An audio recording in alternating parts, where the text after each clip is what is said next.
শুভ সন্ধিয়া মৰমৰ ছাত্ৰ ছাত্ৰীসকল বিবি ডিজিটেলৰ অন্য এটা ভিডিঅ'লৈ তোমালোক সকলোকে স্বাগতম জনাইছোঁ। আজি আমাৰ বিষয়বস্তু হৈছে ত্ৰিকোণমিতি। ইতিমধ্যে আমি ত্ৰিকোণমিতিৰ ভালেকেইটা খণ্ড আলোচনা কৰিছোঁ। আজি তাৰ পিছৰ পৰাই আমাৰ আৰম্ভণি হ'ব। আজি আমি ক্লাছ 10ৰ 8.1ৰ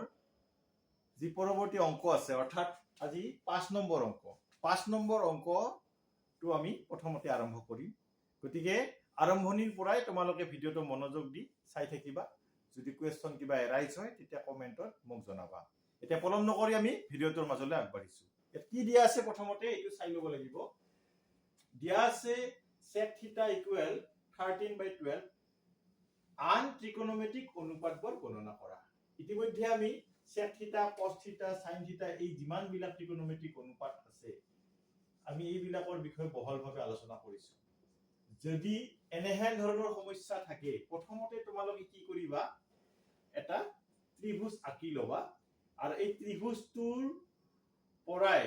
আমি এই যিটো মান দিয়া মান আছে sec θ, এই sec θৰ বিষয়ে আমি গম পাম। কেনেহেন ধৰণৰ sec θ মানে আমি কি জানো, sec θ হল এনেকুৱা যে cos θৰ বিপৰীত। cos θটো হল কেনেকুৱা আছিল যে থিতা কোণ সাপেক্ষে কোনো ত্ৰিকোণমিতিক মানে যিটো অনুপাতটো কেনেকুৱা ধৰণৰ হ'ব, থিতা কোণৰ সন্নিহিত বাহু অনুপাত অতিভুজ এনেকুৱা ধৰণৰ। গতিকে আমি প্ৰথমতে কি কৰি লম, ত্ৰিভুজটো আঁকি লম। ত্ৰিভুজটো আমি আঁকি লম। ইয়াতে আমাৰ এইডাল অলপ দীঘল হ'ব, আমাৰ এইডাল কিয় দীঘল হ'ব অলপ পিছত কৈ আছো আমি। আৰু এইডাল এনেকে আমি এটা ত্ৰিভুজ আঁকি লম। এইটো আমি এ বি চি ত্ৰিভুজ বুলি ধৰি ললো, সমকোণী ত্ৰিভুজ। ইয়াৰে এই এ কোণৰ মান থিতা, এইবাৰ এ কোণ বুলি ডাইৰেক্ট দিয়া নাই, ইয়াতে এ কোণৰ মানটো দিয়া আছে থিতা। এইখিনি বস্তু ইয়াতে আমি sec θ মানে কি জানো, sec θ অৰ্থাৎ এ কোণ সাপেক্ষে sec মান, যেহেতু এ মানে থিতা কোণ সেইকাৰণে থিতা লিখিছো। এইটো হ'ব কি যে অতিভুজ হল AC আৰু এ কোণৰ সন্নিহিত বাহু AB। আমি cos θ মানে এইটো পাইছিলো, cos θ মানে আমি এইটো জানো AB/AC। গতিকে cos θ টোৰ ওলোটা হল sec θ, গতিকে এইটো হ'ব। আৰু সেই হিচাপত মান বিলাক আমাৰ দিয়া আছে। ইয়াতে মান দিয়া আছে কি 13, AC ৰ মান 13 আৰু AB ৰ মান দিয়া আছে 12। আচলতে 13 আৰু 12 নহয়, তাৰ লগত এটা সাধাৰণ গুণিতক পূৰণ হৈ থাকে। কেনেকে হয় এইটো আমি ইয়াতে কৈ আছো। আমি প্ৰথমতে ধৰি লম, ইয়াতে ধৰা হল ABC এটা সমকোণী ত্ৰিভুজ, ABC এটা সমকোণী ত্ৰিভুজ, এইটো আমি প্ৰথমতে ধৰি লম। আৰু ইয়াতে কি দিয়া আছে, A কোণ থিতা আৰু B কোণটো কি দিয়া আছে 90 ডিগ্ৰী। এইখিনি আমাৰ দিয়া থাকা বুলি ধৰি ল'ব লাগিব। এতিয়া আমাক দিয়া আছে কি যে sec θ দিয়া আছে, কি দিয়া আছে sec θ ইকুৱেল কি দিয়া আছে 13/12। আচ্ছা, sec θ মানে কি, আমি এইটো ত্ৰিভুজ যদি আমি চাওঁ, sec θ কি হ'ব AC/AB হ'ব ইকুৱেল কিমান দিয়া আছে 13/12 ইকুৱেল এইটো k ধৰা হ'ল। এইটো কি এটা সাধাৰণ সমানুপাতিক ধ্ৰুৱ k বা সাধাৰণ গুণিতক। AC ইকুৱেল কি হ'ব 13k আৰু AB ইকুৱেল কি হ'ব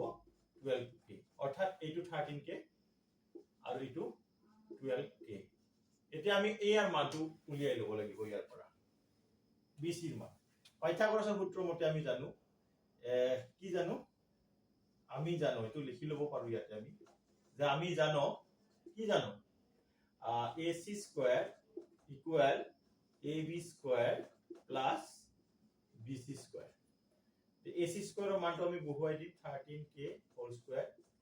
AB স্কয়াৰৰ মানটো আমি জানো 12k হোল স্কয়াৰ আৰু BC স্কয়াৰ। এটো উলিয়াব লাগে। এই 13k স্কয়াৰ মানে কি হ'ব 169k স্কয়াৰ আৰু এটো ইফালে আহিলে কি হ'ব 12k স্কয়াৰ মানে 144k স্কয়াৰ, এটো BC স্কয়াৰ। ইয়াৰ পৰা 169 পৰা 144 গলে 25k square equal BC square ইয়াতে বৰ্গমূল ললে কি হ'ব BC বৰ্গমূল ললে কি হ'ব 5k হ'ব এটা আমি AC AB আৰু BC মানটো পাই গলো এতিয়া আমি বাকি ত্ৰিকোণমিতিক অনুপাত বিলাক উলিয়াব লাগে তে আমি ইয়াতে যেহেতু নাতে আমি ইয়াতে লিখি লব পাৰো তে আমি সবচে আগতে লিখিব পাৰো cos থিটাৰ মানটো উলাও cos থিটা কি হ'ব AB বাই AC হ'ব ইয়াৰ ওলটা হ'ব sec থিটাৰ ওলটা এটো কি হ'ব এটো 12 বাই k হ'ব এটো 12k আৰু এটো AC হ'ব কি 13k 12 বাই 13 হ'ব 12 বাই 13 এটো আমি পাই গলো তাৰ পিছত আমি sin থিটাটো উলিয়াই লব পাৰো যে sin থিটা কি হ'ব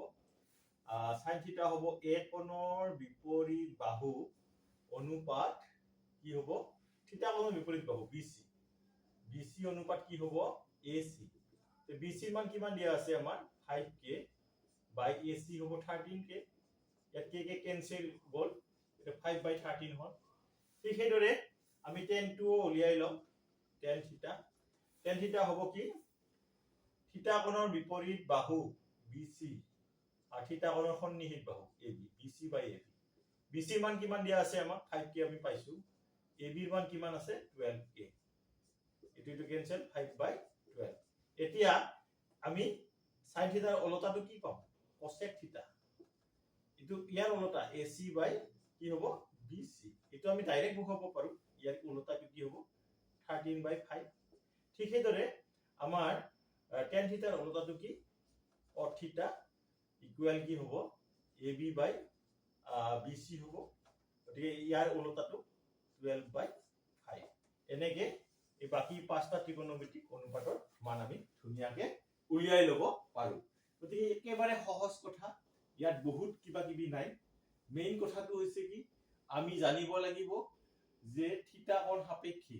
ত্ৰিকোণমিতিক অনুপাত বিলাক যি ছয়টা ত্ৰিকোণমিতিক অনুপাত আছে সেই ছয়টা ত্ৰিকোণমিতিক অনুপাতৰ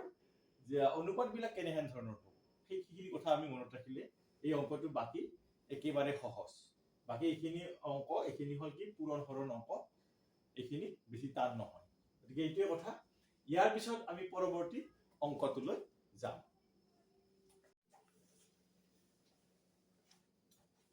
মৰমৰ ছাত্ৰ ছাত্ৰীসকল এইবাৰ আমি দ্বিতীয় অংকটোলৈ আহিছো অৰ্থাৎ আমাৰ অনুশীলনী 8.1 ৰ 6 নম্বৰ অংক ইয়াত কি দিয়া আছে যদি a আৰু b সূক্ষ্মকোণ হয় যাতে cos a = cos b তেন্তে দেখুৱা যে a = b কোণ অৰ্থাৎ ইয়াতে আমাৰ এই ক্ষেত্ৰত দুটা আমি ত্ৰিভুজ আঁকি লব লাগিব দুটা ত্ৰিভুজ ধৰি লব লাগিব এটা এই যত এটা প্ৰথম সমকোণী ত্ৰিভুজটোত কি থাকিব a এটা সূক্ষ্মকোণ থাকিব আৰু দ্বিতীয় সমকোণী ত্ৰিভুজটোত b এটা সূক্ষ্মকোণ থাকিব এনে ধৰণে আমি সেইকাৰণে ইয়াত ধৰি লৈছো ACD এটা সমকোণী ত্ৰিভুজ এৰ C কোণ 90 ডিগ্ৰী আৰু BEF এটা সমকোণী ত্ৰিভুজ যত E কোণটো 90 ডিগ্ৰী এনেকে ধৰি লৈছো আমি এনেকে ধৰি লোৱাৰ পিছত আমি কি কৰিব লাগিব হেতু আমি চাম ইয়াত দিয়া আছে আমাৰ cos A = cos B cos A মানে কি আমি ইয়াতে হেতু জানি লব লাগিব cos A মানে কি cos A কি আমি এটো জানি লব লাগিব ইয়াতে এই সমকোণটোত আমাৰ cos A কি হয় cos A মানে কি হয় এটো আমি এতিয়া চাই লওঁ cos A মানে কি A কোণৰ সন্নিহিত বাহু AC বাই অতিভুজ AD এটো পাম আমি ঠিক হেদৰে cos B কি পাম cos B হলে আমি 2 নম্বৰ সমকোণী ত্ৰিভুজটোত যাব লাগিব ইয়াতে আমাৰ B কোণৰ সন্নিহিত বাহু আছে BE আৰু অতিভুজ কি আছে BF এটো আমাক দিয়া আছে cos A = cos B গতিকে আমাৰ ইয়াতে কি হ'ব AC by AD equal BE by BF এটো হ'ব BE by BF হ'ব এটো আমি কি কৰিম সমান k ধৰি লম আমি আগৰ অংকত এনেহেন ধৰণে কৰিছো k ধৰি লম ইয়াৰ পিছত আমাৰ এটা কাম আছে এই কামটো আমাৰ কি কৰিব লাগিব এই AD টোক আমি ইয়াতে লৈ যাম AD টো এটো কিয় নিম আমি অলপ পিছত কৰি আছো AC টো এই BE টো আমি কি কৰিম ইয়াতে লৈ আহিম BE কোট আনি ইয়াতে আৰু AD টো ইয়াতে লৈ যাম আমাৰ ইয়াৰ মিনিংটো একে থাকিব ইটো কৰিলে আমাৰ একো নহয় মিনিংটো আমাৰ একে থাকিব ইকুৱেল কে এইখিনি আমি কৰি লম ইয়াৰ পিছত আমাৰ কাম কি হ'ব ইয়াতে আমাৰ অলপ কাম আছে সেইটো হৈছে কি CD আৰু EF ৰ মাজৰ সম্পৰ্ক এতিয়া পাইথাগোৰাছৰ সূত্ৰ মতে আমাৰ CD টো কেনেকৈ ওলাব CD ইকুৱেল আমি কেনেকৈ পাম √CD ইটো AD স্কয়াৰ মাইনাস কি পাম AC স্কয়াৰ এইটো পাম তাৰ ঠিক সেইদৰে আমি EF টো উলিয়াই ল'ব লাগিব EF টো কি হ'ব ইয়াতে BE square minus BF square এইটো BS অতিভুজ যেটো BF square minus BE square এতিয়া মোক সুধিব পাৰা যে এইখিনি কিয় হল এইখিনি হোৱাৰ অৰ্থ এটা আছে অলপ পিছত এই কথাটো ক্লিয়াৰ হৈ যাব এতিয়া আমি ইয়াৰ মান বিলাক বহুৱাই লম আচ্ছা AD ৰ মান কি হ'ব আমি যদি AD ৰ মানটো উলিয়াই লম কি হ'ব AD মানে কি আছে AD যদি আমি চাও ইয়াতে AD হলনি আমি কি লিখিব পাৰো সেইটো আমি চাব পাৰো আৰু AD ৰ হলনি আমি BF লিখিব পাৰো ঠিক সেইদৰে আমি AC ৰ হলনি আমি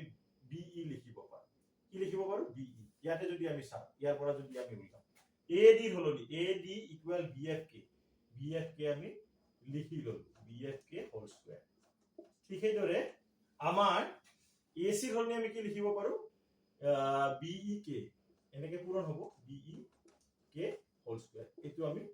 এটো আমি উলাই লব পাৰো ইয়াৰ পৰা আমাৰ এখিনি সিম্পলিফাই কৰো আমি এতিয়া এখিনি সিম্পলিফাই কৰিলে কি হ'ব এটো চাই লবা যে ইয়াতে আমাৰ কি হ'ব এই k স্কয়াৰ টো বাহিৰত আনি আমি ইয়াক এনেকে লিখিব পাৰো BF square minus BE square এনেকে আমি লিখিব পাৰো এইখিনি আমাৰ হৈ গ'ল তে এইখিনি হোৱাৰ পিছত এতিয়া ইয়াৰ পৰা আমাৰ এই k স্কয়াৰ আৰু ৰুট ওভাৰ k ইটো কেনসেল হৈ k এটো বাহিৰত আহিব আৰু ইটো ভিতৰত কি থাকিব BF square minus BE square এইখিনি হল এইখিনি আমি কৰিলো এইখিনি কৰাৰ এটা অৰ্থ আছে এতিয়া আমি কি কৰিম জানে না ইয়াতে আমি লিখি দিছো ইয়াতে ইটো হ'ব CD বাই EF আমি উলিয়াই লম তে CD ৰ মান কি আছে k root over BF square ইটো পাইছো অলপ আগতে মাইনাস BE স্কয়াৰ তাৰ পিছত ইয়াতে কি আছে EF ৰ হলনি কি আছে BF square minus BE square এই দুটা কেনসেল কৰ ইটো আৰু ইটো কেনসেল কৰ গতিকে আমি কি পালো CD বাই EF ইকুৱেল k পালো ইটো পাৱাৰ পিছত এতিয়া আমি কি কৰিম এই গোটেই কটা k কোড কেনি আছে সেইটো আমি বস্তু লিখিম আমি অলপ আগতে পাইছো AC by BE equal AD by BF কি পাইছো এটা k হলে আৰু আমি কি লিখিব পাৰো CD বাই কি লিখিব পাৰো EF লিখিব পাৰো এইখিনি পালো তে এইখিনি হোৱাৰ মানেটো কি একেবাৰে সহজ এইখিনি কিয় হল এইখিনি হোৱাৰ পিছত কি হ'ব এই কথাখিনি আমি জানিব লাগিব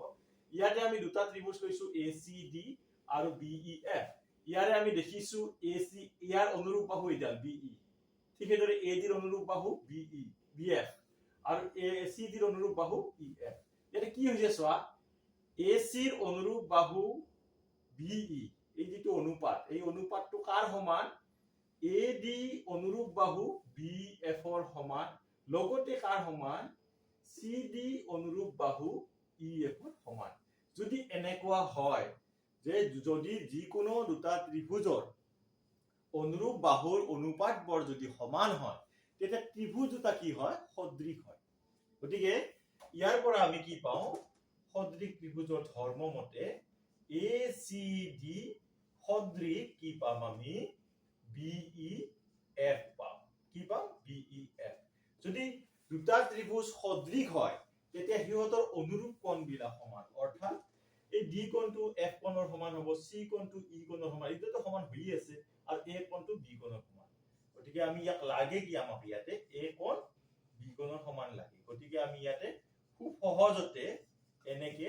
A কোণ B কোণৰ সমান যে হয় এটো আমি উলিয়াই লব পাৰো গতিকে এইখিনিয়ে কথা ইয়াতে যদি কিবা তোমালোকে বুজি নোপোৱা থাকে মোক আৰু প্ৰশ্ন সুধিবা, কমেণ্ট বক্সত কমেণ্ট কৰিবা, তেতিয়া মই আৰু বেলেগ ধৰণে বুজাই দিয়াৰ কাৰণে চেষ্টা কৰিম। কিন্তু মই যিটো দেখিছোঁ, এনেকে যেতিয়া কথাখিনি তোমালোকে মই যিটো কৈছোঁ সেইমতে যদি ভাবা, তেতিয়া এইটো অংক একেবাৰে সহজ হ'ব। এইটোৱে কথা। এনেহেন ধৰণৰ সমস্যাবিলাক অকল ক্লাছ 10ৰ মেট্ৰিকৰ কাৰণেই যে লাগিব তেনেকুৱা নহয়। আমাৰ ভৱিষ্যতৰ যিকোনো কম্পিটিটিভ এক্সাম বিলাকৰ কাৰণে এনেহেন ধৰণৰ প্ৰশ্ন আমি চৰ্চা কৰাটো খুবেই জৰুৰী। গতিকে ৰেগুলাৰলি মোৰ এই ভিডিঅ'বিলাক চাই থাকিবা। বিশেষকৈ ত্ৰিকোণমিতিৰ পৰিচয় যিটো আমি বৰ্তমান চলি আছে এইকেইটা খুব মনোযোগ দি চাই থাকিবা। এবাৰ যদি ভালদৰে চোৱা তেতিয়া আৰু দ্বিতীয়বাৰ এইবিলাক তোমালোকৰ পাহৰি যোৱা মানে কি সহজতে পাহৰি নোযোৱা তোমালোকে। এইখিনিয়ে আজিলৈ ইমানতে এৰিছো। ধন্যবাদ, শুভৰাত্ৰি।